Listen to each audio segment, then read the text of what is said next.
Today we're going to be discussing the topic of to vote or not to vote. Now this topic is a bit of a difficult one to navigate through due to the fact that there are many well-known personalities that have given fatwa on this topic. And due to their celebrity status, it's very difficult to kind of compete with them in terms of having a counter argument.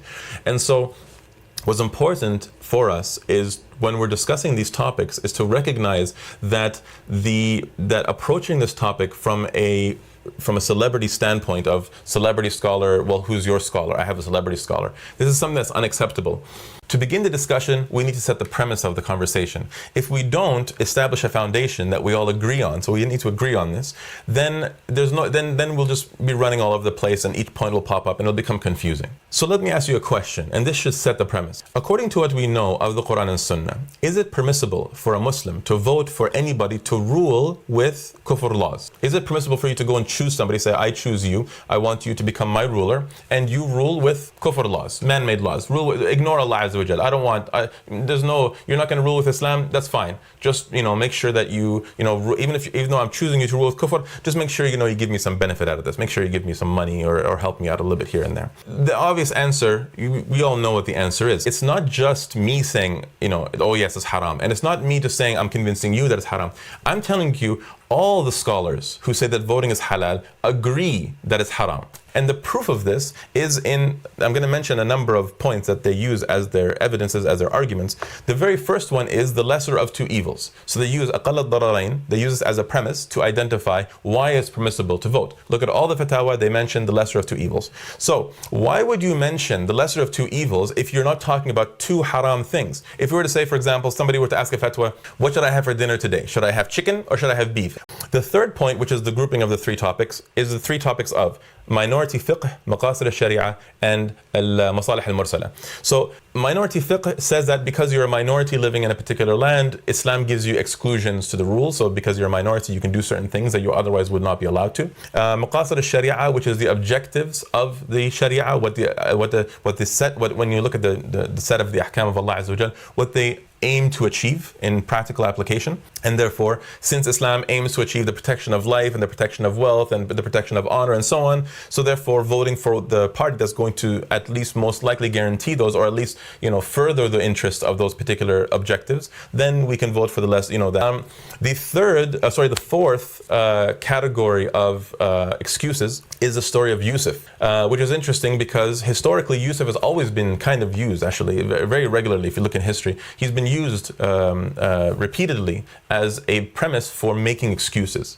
to commit haram or to break a certain rule. And so they say because Yusuf alayhi salam joined the government of the king and he became the agricultural minister, as some people present it, and therefore we're allowed to become MPs, we're allowed to join governments, we're allowed to vote for people who join, and so on. Now the classical scholars have used this principle, aqall ad-dararain. It's a known principle amongst the fuqaha and in the sharia. So what it speaks of is that you have two situations where there's two harams that you can choose from, that you must choose from. You have no choice. So the point is, you have no choice. You must choose between one of these two haram things, and so you choose the lesser of two evils.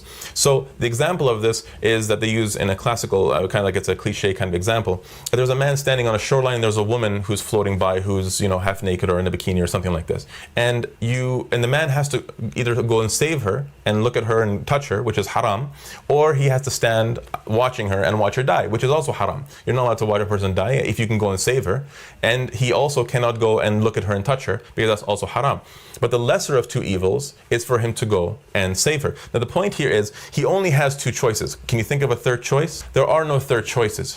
Either he stands there or he moves. If he moves, he goes and saves her. If he stands there, she dies. So there are no halal choices. And therefore this is the premise of the lesser of two evils. Now how this applies to the topic of voting is that people say that when you have two parties to choose from, you choose the lesser of two evils. You either choose party A, the conservatives, or party B, the liberals, or whatever, the Democrats and the Republicans, or choose whatever party fits in your scenario. So you're given a choice between party A and party B, and say that, well, the lesser of two evils is to choose, for example, party A because they are not going to kill as many Muslims, or they promised us XYZ. But in reality, you have a third choice, and the analysis, even if you were to reject and say, okay, well, remain, not voting, which is the third choice, it's something that will lead to also harm.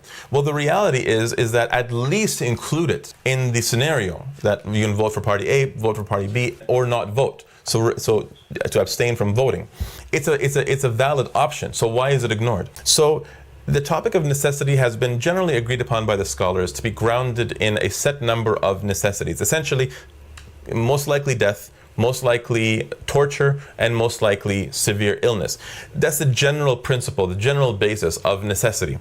So when it comes to darurat, the Shara identifies what's a darura, and this is an invalid approach to the fiqh because textually, look at the life of Rasulullah sallallahu alaihi wasallam. The Prophet sallallahu alaihi wasallam was always a minority in Mecca, he was a minority in Medina, the Muslims were almost always a minority everywhere they went. So during the time when the Sharia was being revealed, Muslims were almost always a minority. So on what basis are we saying that suddenly today we have some new type of minority? It doesn't. There's no basis for this. The Shara has been revealed for human beings as human beings, not as majorities, not as minorities.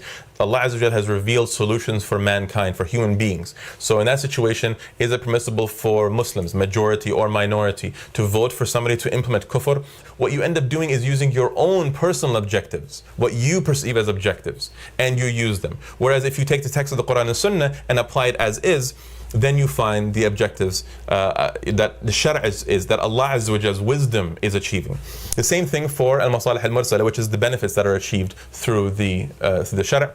And so this, using minority fiqh, maqasid al-sharia and al-masalih al-mursala as a premise to give us an excuse to commit haram is invalid, because maqasid and al-masalih al-mursala are only taken after the application. So you apply. So in other words, we will notice the maqasid of the sharia and the masalih al-mursala after we implement the ruling that it's haram to vote, which is, like I said, the agreed upon premise. It's haram to vote, and the benefit is in obeying Allah Azza wa Jal. The benefit will be perceived. Let me just give you just a small side topic example. Think about it. If the ummah refused any solution other than what Allah Azza wa Jal has revealed, which is the khilafah, what do you think that we would be without a khilafah today? It's the fact that we continuously accept compromises, we constantly accept half solutions and these false solutions. It buys time for kufr to continuously rule over the whole world.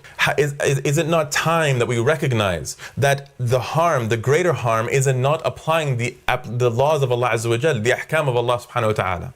The fourth excuse that is used in these fatwas that say that voting is permissible, or the exclusion to the impermissibility of voting in these circumstances, they use the example of Yusuf alayhi salam. Now, they say, due to the fact that Yusuf alayhi salam joined the government of the king and became what they call the agricultural minister, which is not correct. They say that due to this fact, therefore it is permissible to become MPs and join governments, and even some of them even say president or prime minister. The one khatib actually said that we should aspire to becoming the prime minister or the prime minister of Canada or the president of the United States. And so this is invalid for a very simple reason. Yusuf alayhi salam says in Surah Yusuf, he says it in his own words. He says, "In al-hukmu illa lillah. In al-hukmu illa lillah." The right to legislate belongs exclusively to Allah subhanahu wa ta'ala.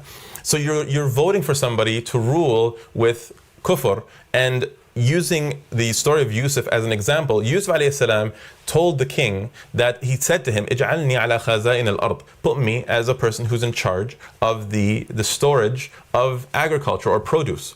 And so, because again of his interpretation of the dream. So the story of Yusuf is completely invalid in these circumstances. Not only is it invalid because it completely contradicts what we know of what Yusuf became. He did not become an MP or an agricultural minister where he legislates matters of agriculture. Rather, he was just a resource manager. So look at all the da'wah carriers around the world. Look at all the people who are working to change the world, and are their hands tied? I was born in the West. I've been living here almost my entire life. Are my hands tied? Are we not able to carry da'wah and discuss with people in the society, Muslims and non-Muslims? Are we not even able to meet with MPs and talk to them about Muslim issues without involving ourselves in voting for him to become a legislator?